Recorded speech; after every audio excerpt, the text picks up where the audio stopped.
Out here, I don't have to worry about like someone coming in and, shooting up a place. Yeah. I don't have to worry about me being stopped by a police officer and, them talking to me a certain way or treating me a certain way. I don't have to worry about someone calling the cops on me because I'm a different skin color than them. Like, those thoughts are not in my head. What advice would you give another black person thinking about moving to Asia or the Philippines? If you're someone, you're, young black man, young black woman, and you're watching this, I would definitely say, like, get outside of your comfort zone because... How do you think your life would have turned out if you never left the USA? What's going on, YouTube? Welcome back to another video. Okay, I'm here with my guy, Pinoy Floyd. We are in Manila right now at the BGC. And we're about to give you guys an interview, have a little small talk, man. Appreciate y'all joining me. Make sure you guys like, comment, subscribe. Let's get into this video. All right, so you said you are from Houston originally? Yes. Okay, so my first question is, what made you leave the U.S. and why did you choose the Philippines specifically? Yes, that's a good question. I originally left the U.S. just to, vacation. I remember I had a really great year in business. And I wanted to treat myself, reward myself, and I had never been out of the country. And so I wanted to treat myself to a nice trip. And honestly, the first place was not the Philippines. Yeah. It was going to be Puerto Rico. And I know people are going to say in the comment section, like, that's not really leaving the country. It's still part of the United States. But that was still further away from the United States, but still close to home. Yeah. But that year, Puerto Rico had a nasty hurricane. And then a month later, a nasty earthquake. So that trip was scrapped. I got some recommendations for other countries like South Africa, some European countries, but it just didn't feel familiar. Okay. And I had some type of familiarity to the Philippines because one of my best friends is half black, half Filipino. Okay. So I remember going to Filipino restaurants with him. I knew a little bit about the culture. I also had a Filipino virtual assistant at that time in my real estate business. So Philippines made a little sense. And the more I started to look into it, the more I realized, oh, this place seems like a really dope place to go to. Yeah. So that's where I made my plans for my first trip. Yeah. And what year did you say that was?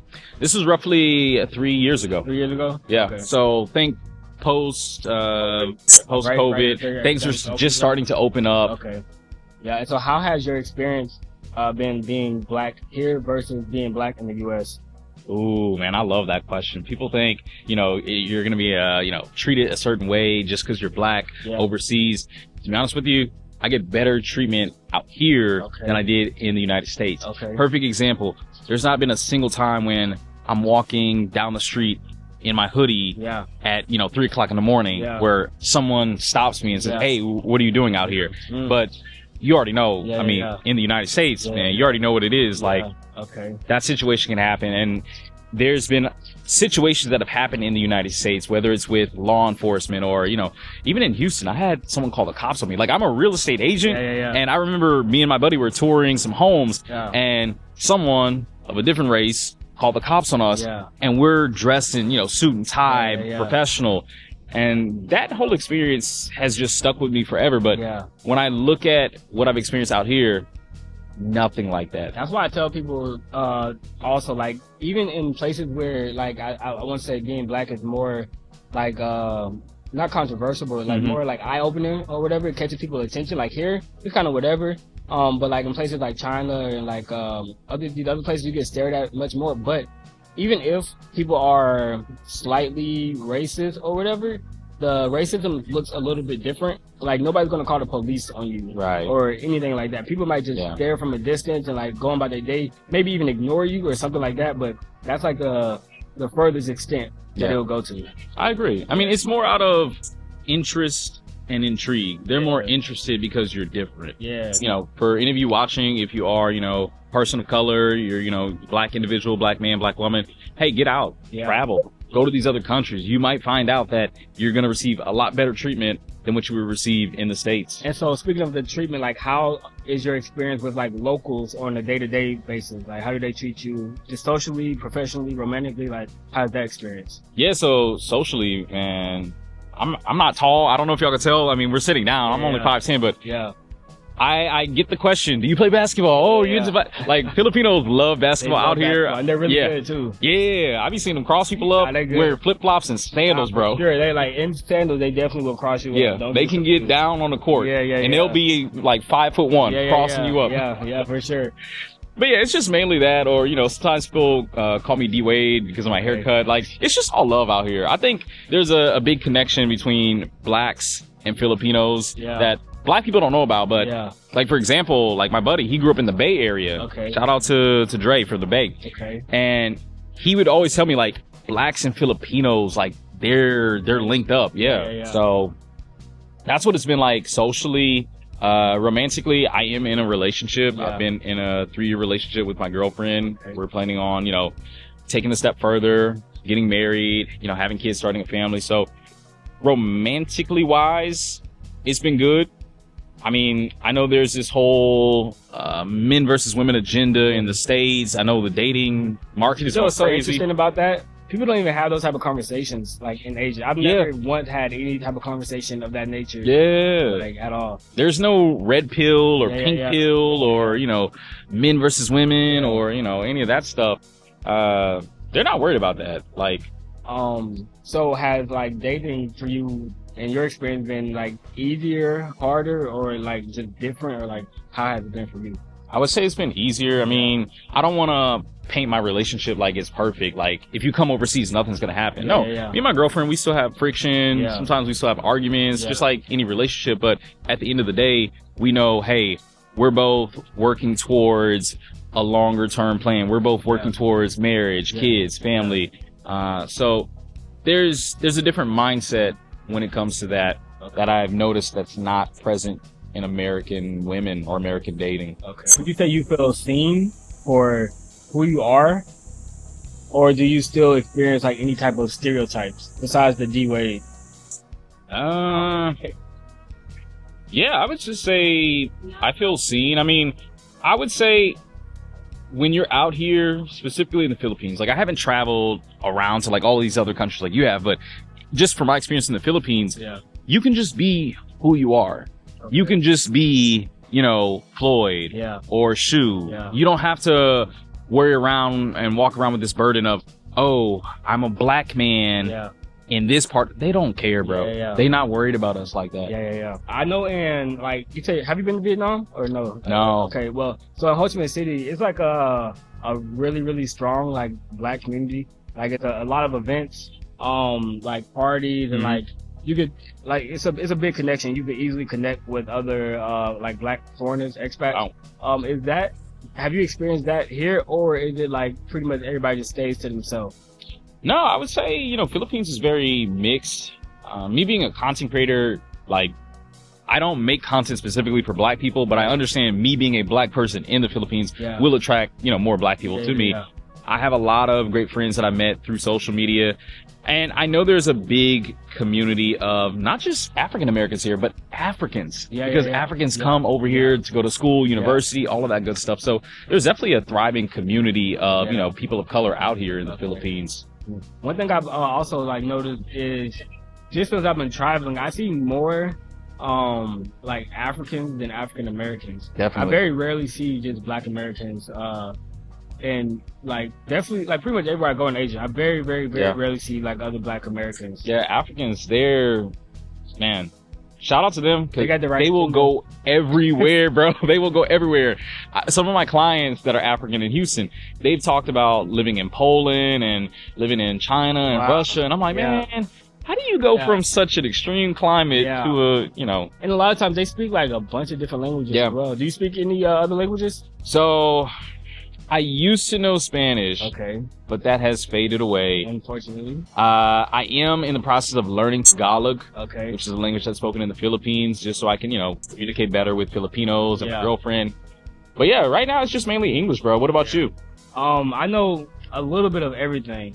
Like, I know a little bit of Vietnamese, I know a little bit of Chinese, I know a little bit of Japanese, I know a lot of Spanish, and yeah, I haven't really dabbled into the language here just because it's so much English being spoken, so it's, like, not completely necessary. But in places like Vietnam, you definitely, like, must learn.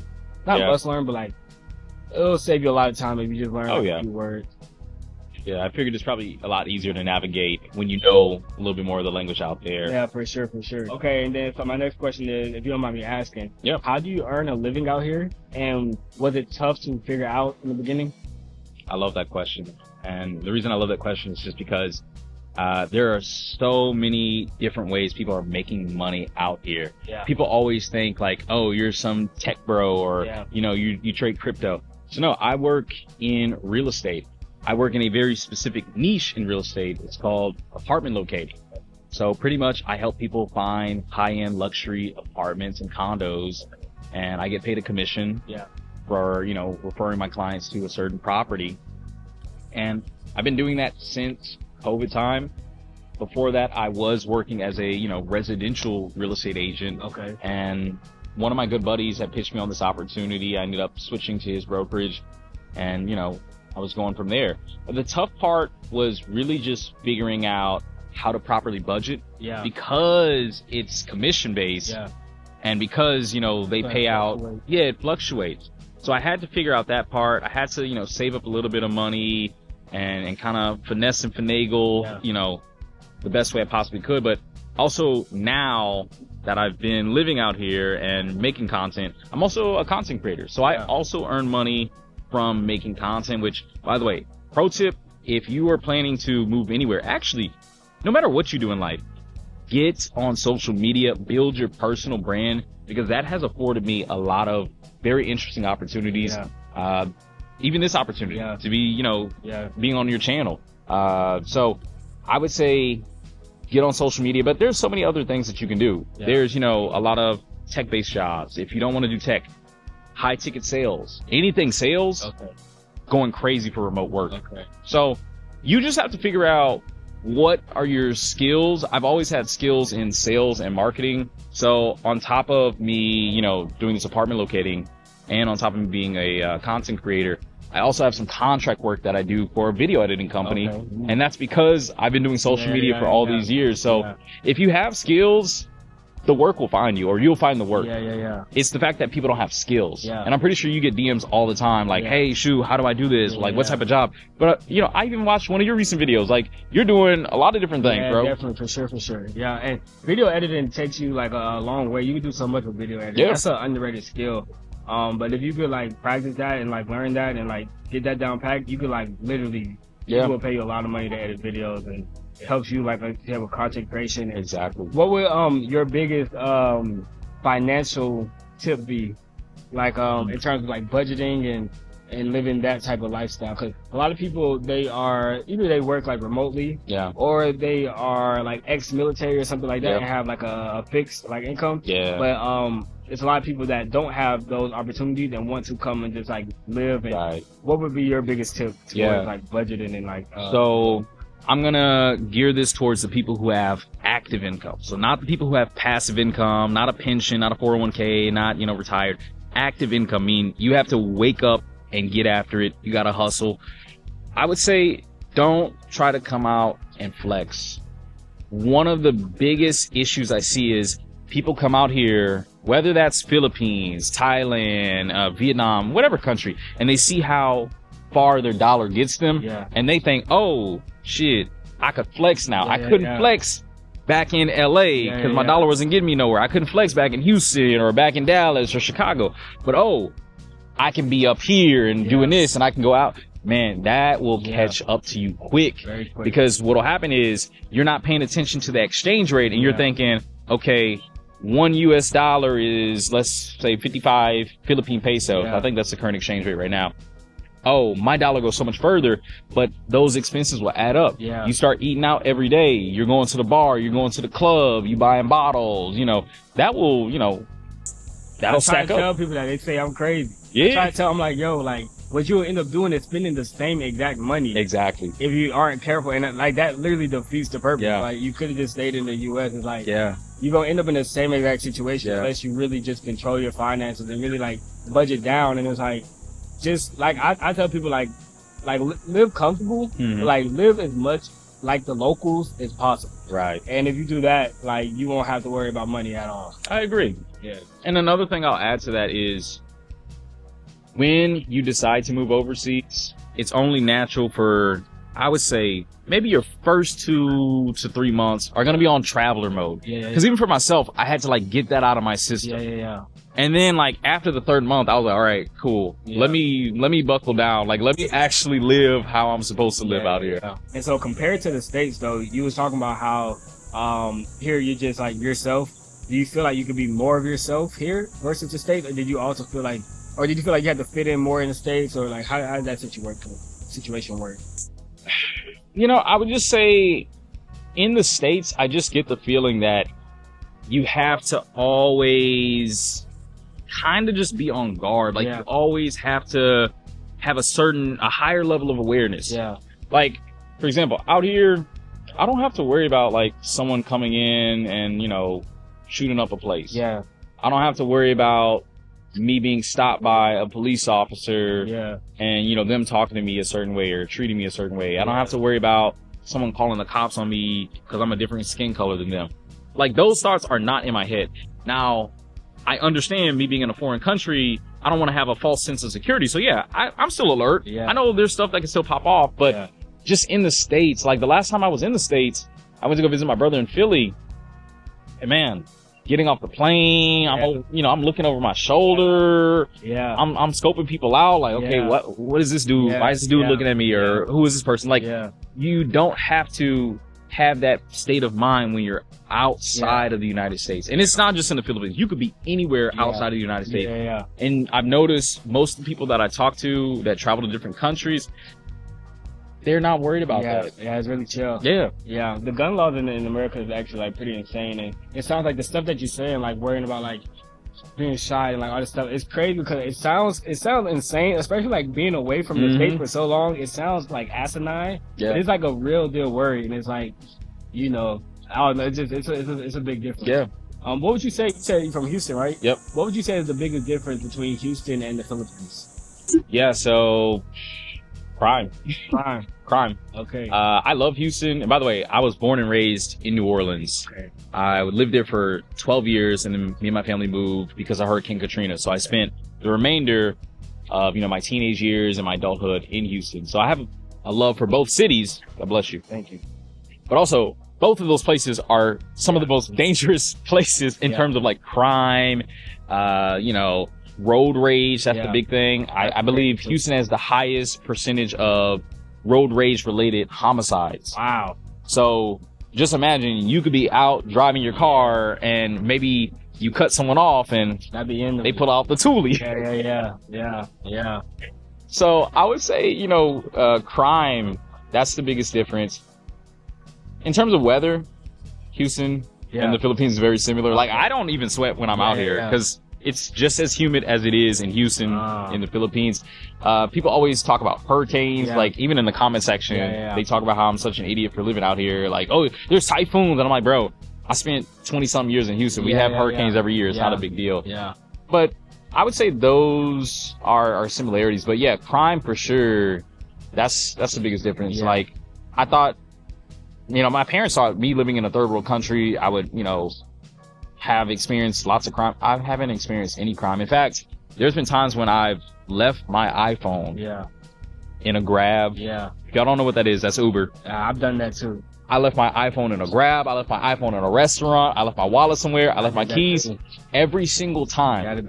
Got it back. Now you would think, third world country, you would think it's gone by moves, you never seen it.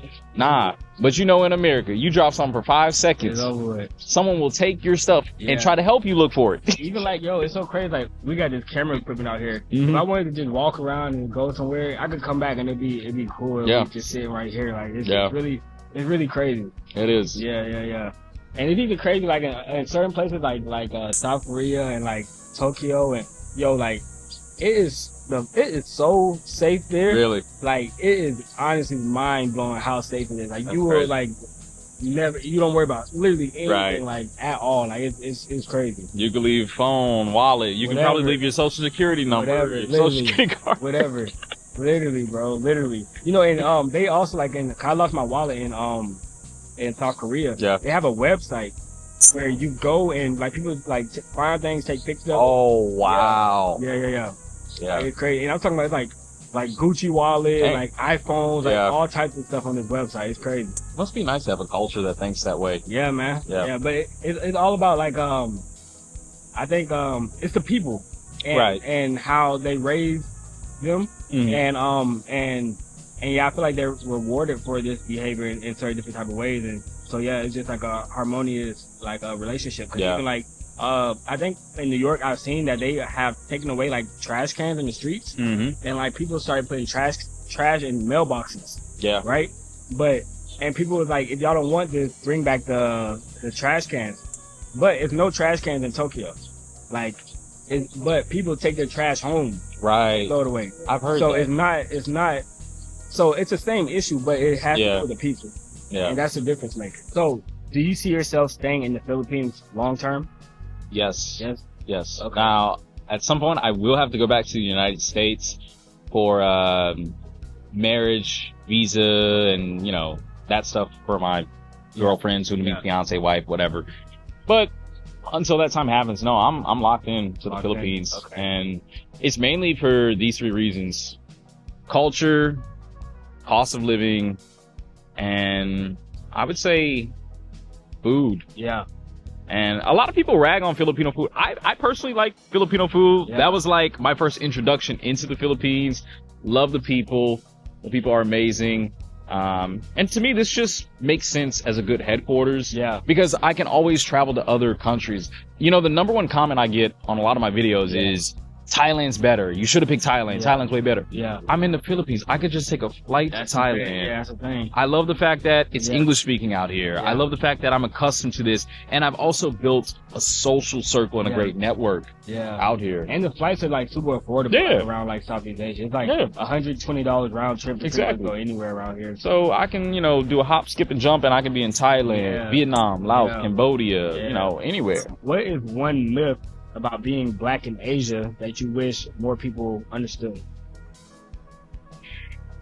That you'll be treated poorly. Yeah. Yeah. Okay.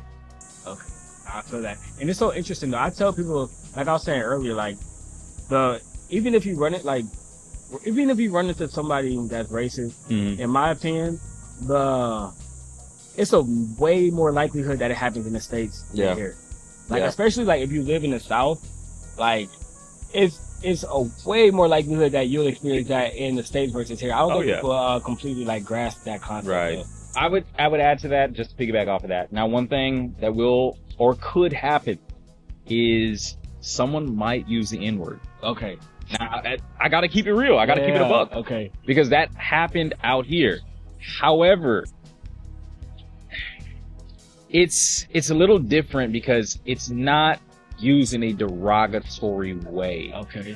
And I kind of struggle with that as a black person because, in the States, you hear that word. Yeah. And you see who's saying it. Yeah. Yeah. We throwing hands. Yeah. We're gonna scrap. But, out here, I remember one time I was vlogging and I just hear like, what's up, my N-word? Yeah. And bro, I was ready to go to town on someone. And my girlfriend had to pull me to the side and she was like, yo, it's not meant in a derogatory way. Yeah. But then I also had to explain to her that, hey, that word has been used in a derogatory way. And then for her, she was like, hey, but we didn't grow up with that culture. So we only grew up hearing it in songs, movies, music. And we don't know it's a derogatory word. So that may be something that a black person could experience, not just in the Philippines, but anywhere. Yeah. And I think part of that is the fact that we put that word in a lot of our music and media. Yeah. So I agree because like what's interesting is like I think from the US, I think the US has like a big head and they think everybody knows what's going on in the US. But if you think about it, like if you're watching this video, just as much as you know about the Philippines, that's just as much as they know about the U.S. Right. So they don't really understand the history of the word or the context and what it meant and what it means. And like you said, I definitely will understand how they would say that in a non-derogatory way. Yeah, I mean, you might not understand 400 years of slavery, but they'll understand Kendrick Lamar, Drake, or Nicki Minaj, or, whatever rapper. Because, low-key, this is actually one of my biggest culture shocks. To find out how popular Western music, Western movies, like anything in the West was popular out here. Yeah. I go to clubs, I don't hear a single Filipino song, but I hear Kendrick, Drake, Beyonce. So you would be shocked and surprised that, you know, they're just as hip to the music and trends in America that, you know, Americans are. It never fails. Like, I go out and I hear a song, I'm like, I cannot believe I'm hearing this. Yeah. Like, how do they even know this? Yeah. Like, yeah. Nah, that's funny. What advice would you give another black person thinking about moving to Asia or the Philippines? I would say visit first and really see if this is what you want to do. There are some people that I know that they just booked a plane ticket and that was it. They booked a one-way plane ticket and they're like, hey, I'm going to figure it out. Yeah. I don't know if you did that or not. I definitely did that. No disrespect to those people. No. You can handle it two different ways. For me, I wanted to really fully see if I could live out here because there are trade-offs. Like a trade-off is I can't see my family as easily as I want them to. So if that's a big deal for you, maybe living, you know, outside of the country might not be your thing. Or even for myself, you know, I know we like to glamorize remote work. I work overnight, bro. I work from like 9 p.m. to like 5 o'clock in the morning. So yeah, you may see me out and about, but I may have to, you know, take a little Red Bull or do a little something. So there's different trade-offs that you will have to make living overseas. But you know, if you're someone, you're, you know, young black man, young black woman, and you're watching this, I would definitely say like get outside of your comfort zone because you will grow so much. Like I have grown so much as a person because I've had to challenge myself. I'm here, I'm in a relationship with my girlfriend, but I don't have no family. I don't have any friends. Like all of my connections, all of my friends, that was built through me living here. I didn't build it while I was, you know, coming out here. I just had to build it, make friends. You know, you run into some people that you don't want to be friends with, you get burned, and you start to figure it out. So I would just say, get outside of your comfort zone, actually test it out, maybe come out to your country of choice for 3 weeks, 6 weeks, and really see if this is what you really want.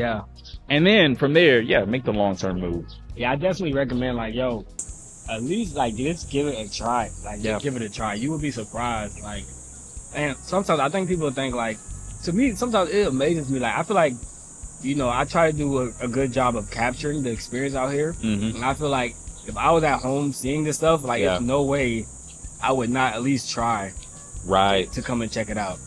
Yeah, but that's not bad advice. I definitely would probably say come test the waters first. But also, like, I didn't do that. I just came. So me seeing a couple of Instagram reels was enough. I'm like, okay. That was all you needed? That was all I needed, man. And so you could take that route, or you could take the other route that he took. Commit first, figure it out later. Yeah, man. Hey, it's life, you know what I'm saying? So, hey. But, okay, my last question is, how do you think your life would have turned out if you never left the USA? Okay, that's a great question. So, I would say I would still be doing real estate for sure. So that would have still been something. I wouldn't be a travel content creator because I wouldn't, you know, have traveled out here. My dating life would have been in shambles. I ain't even gonna joke, bro. Even before I got to the Philippines, I got out of a nasty relationship before my first trip. And I, you know, just tried doing the single thing and getting back on apps, going on dates. Man, it sucked. It was basura, it was garbage, it was trash. And I'll tell you why. Just the women were different. And I can get into a whole bunch of different aspects, but I'll just say when I downloaded an app and I switched my location to the Philippines, the women got way better selection. I'll just leave it at that. Y'all can, you know, figure it out from there. Cause I don't like to bash American women. I've noticed there's a lot of guys out there that travel, you know, there's a whole passport bureau thing, and there's dudes who travel, and as soon as they put a camera in their face, they get to bashing American women. I'm not gonna bash American women, but for the guys who want to make the choice to, you know, date outside of the country, date outside the race, I would say you'd be surprised, man. Yeah. You'd be surprised. You get treated very well in a lot of these places. Okay. So, job would be the same. Yeah. Dating life different. Yeah, dating life in shambles. You feel like you're more at peace? Oh yeah, definitely. Yeah, definitely. I mean, peace of mind. Yeah, Houston. I would have to, you know, carry a firearm. Yeah. Everywhere I go. Yeah. Like no joke. Like I'm from Atlanta. Yeah. Yeah. So you already know how it is. Yeah. I would, you know, be concerned about certain things. Obviously, there's a lot of political stuff going on in the United States. So there's that. And it just feels like they're pitting people against each other. Men versus women. Liberals versus conservatives. Yeah. Christians versus non-Christians. Like there's like sports teams. Yeah, sports, like we can't come together. And I've just noticed out here, man, you look around, people chilling, people living their life. People are with their family, their significant other, with their kids, with their dog. Like people are just enjoying their life out here. And extremely proud to be from the country. That's another thing. Like in Asia in general, like countries take, like especially Southeast Asia, like extreme pride in their countries. Yeah. It's not as divisive as it is in like the U.S. You know, it's a good majority of people that aren't necessarily proud to just, that don't have the American flag in their front yard. Yeah. You know what I mean? Yeah. Like even that is like it's a stigma to even like have that in certain areas, like American flag. Or, like, you know what I mean? So it's just interesting. But yeah, man. So. Yeah, I appreciate you joining me today, bro. Of course. Thank you for having me on the channel. For sure, man. Hope you guys enjoyed this video. If you guys have any questions, make sure you guys drop a comment, man. Make sure you guys go follow him on Instagram and tap into his YouTube channel at Panoy Floyd. Yeah, and I appreciate y'all as always, man. Make sure you guys like, comment, subscribe, and I'll catch up with y'all later.